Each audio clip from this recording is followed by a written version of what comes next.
and welcome to the Dementia Doctor. Today I'm going to talk about apathy. What exactly apathy is and what does it look like?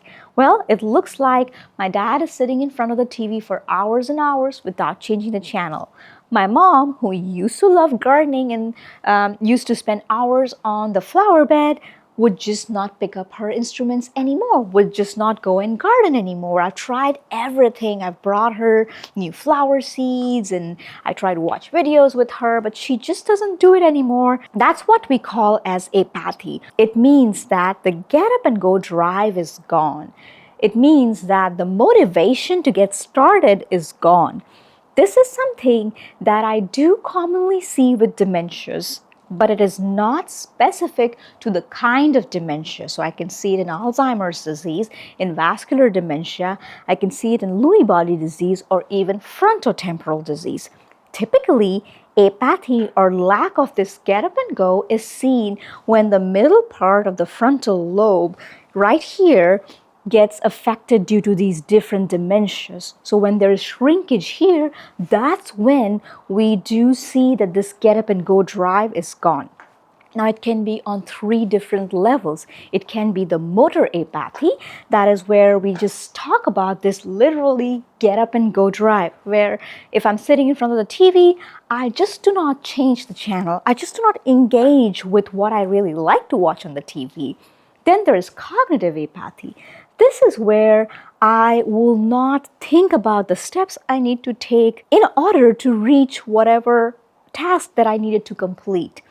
The third kind is the mood apathy. So even with mood, you can have these changes where you just don't feel motivated to do activities. So this is apathy. And you may say, it sounds a lot like depression. How do you even know the difference between apathy and depression?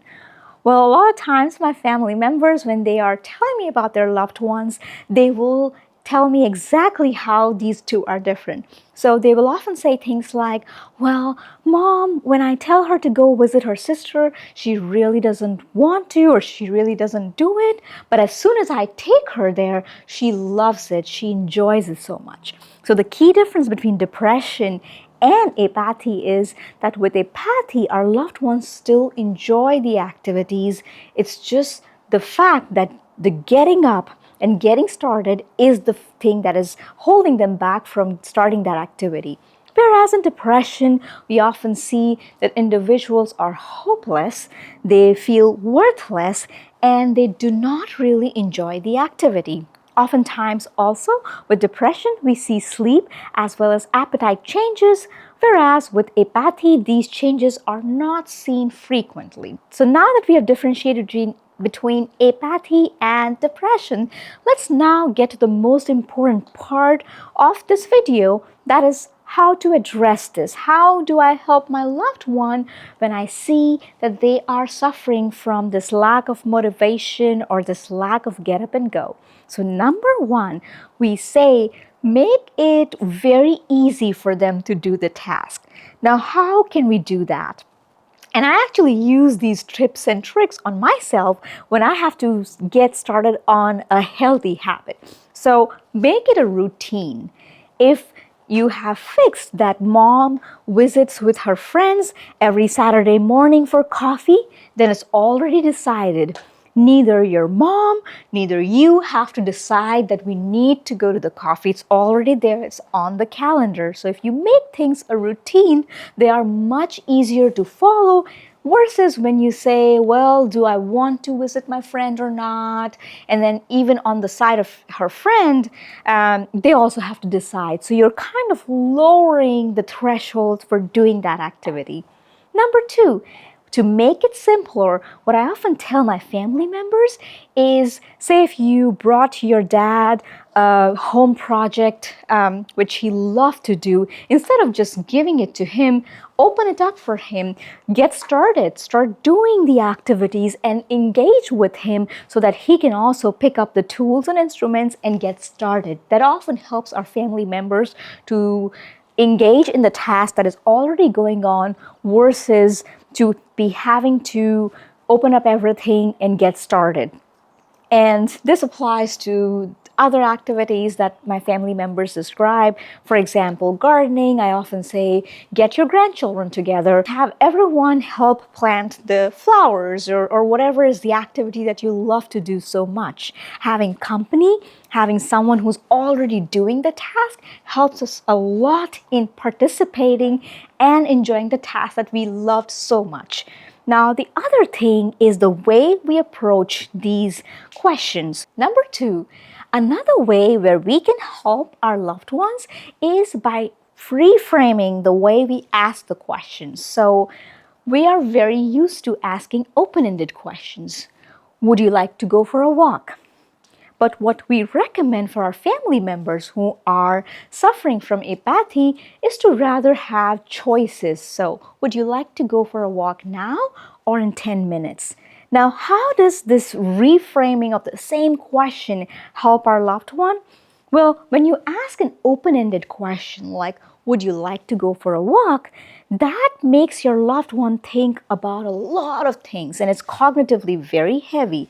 They're thinking, do they feel like going for a walk? They're thinking, am I hungry? Should I get a snack before I walk? They're thinking, do I need to use the restroom before I walk?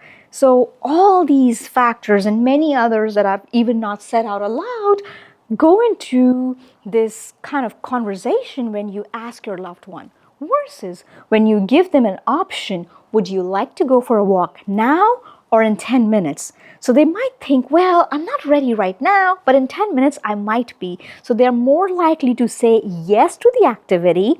They also have a choice in deciding whether they want to do it now or later, as well as the cognitive load is significantly reduced because all they have to decide is when to go to the walk. Also, the fact that they're going to the walk has already been decided with this question, the way you frame the question. So they're more likely to participate in the activity that you want them to be engaged in. Last but not the least, we also say follow the first step rule. So say we are going for a walk. Instead of saying, go get up your shoes, put on your jacket, and get some water, and then we'll go for a walk, that again might be cognitively too heavy for them to process. So think about it like this. If it has multiple steps, break it down one step at a time. So if we say, well, do we want to go for a walk now or in 10 minutes? And they say, well, let's go for a walk now. Then you say, let's get the shoes on first. Once they get the shoes on, then you can say, okay, now let's get the jacket on. And once they get the jacket on, you say, well, let's just drink some water so that we don't get thirsty on the walk. So by breaking it down into simple, single command steps at a time, it really helps your loved one to coherently follow everything without getting overstimulated or feeling overwhelmed with everything that you're telling them at the same time. So again, to review the 3 steps or the 3 ways that you can address the apathy, the first one is simplify or lower the threshold for them to participate in the activity you want them to do. This can be done with the help of routines or with yourself or your other family members engaging with them in that activity. Second is to offer options. Do you want to do this now or later versus do you want to do this, which is an open-ended question. Last but not the least, have them do one step at a time. Don't give them multiple steps or things to do in order to get started. Just one step at a time. Now, I would like to end this video by saying that these things are really hard. So when you set up a routine, set up a small routine, which could be as simple as every Friday evening, all of the family members will take a 10-minute walk and have your loved one join you because everybody is taking a walk. And when you do that, praise your loved one for joining you. And once you start building things into your routine and your loved one finds that it's easy for them to just do the activities with you, then you can have more and more engagement, more and more activities that your loved one starts doing again. So hopefully this was a helpful video. I'll see you back in another video. Till then, take care and goodbye.